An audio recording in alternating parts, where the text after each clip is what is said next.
আমাদের ধর্মকে নিয়ে ফায়দা চালাচ্ছে, আমাদের ধর্মকে বিকৃত করার চেষ্টা করতেছে, আমাদের মা বোনদেরকে বেপরোয়াভাবে রাস্তাঘাটে নামানোর চেষ্টা চলতেছে।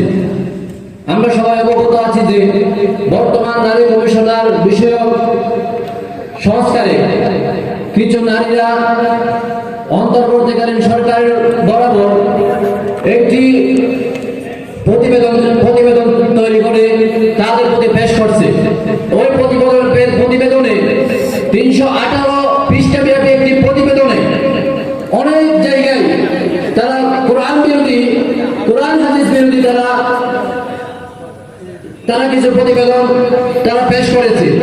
ওই প্রতিবেদনে তারা নিজের দেহকে নিজের মালিক হিসেবে তারা দেহ ব্যবসাকে বৈধ করার জন্য তারা বাংলাদেশ সরকারের মধ্যে তারা কি করছে, প্রতিবেদন পেশ করেছে। তারা আরো করতেছে নারী পুরুষ সমান অধিকারের তারা দাবি জানাচ্ছে। এই সমস্ত দাবিগুলো সরাসরি কোরআন হাদিস বিরোধী, এই সমস্ত দাবিগুলো সরাসরি কোরআন হাদিস বিরোধী। আমরা বাংলাদেশে নবীন উলামায়ে কেরাম, আমাদের বাংলাদেশে এই শাহজালালের বাংলাদেশে, শাহ আহমদ শরীফ বাংলাদেশে, ফজলুল করিম রহমতুল্লাহের বাংলাদেশে কোন নাস্তিকবাদ, তাসলিমা নাসরিনের উত্তরসূরিরা, তাসলিমা নাসরিনের অনুসারীরা, কোন নাস্তিক মুরতাদেরা এমন প্রতিবেদন জমা দিয়ে আমাদের ইসলামকে বিকৃত করার আমরা এই পায়তারা করতে দিব না।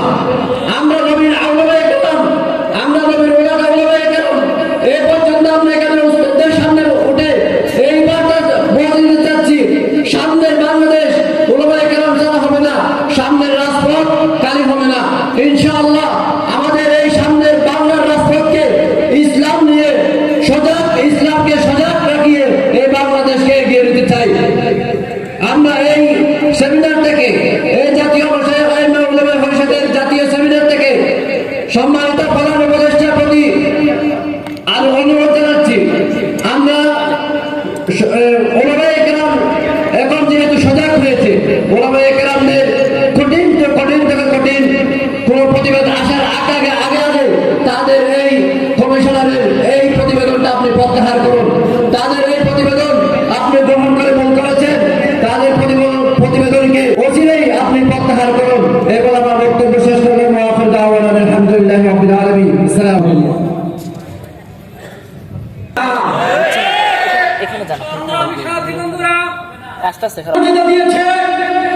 পৃথিবীর কোন ধর্মতন্ত্র মন্ত্র নারীকে সেই অধিকার মর্যাদা দিতে পারে নাই।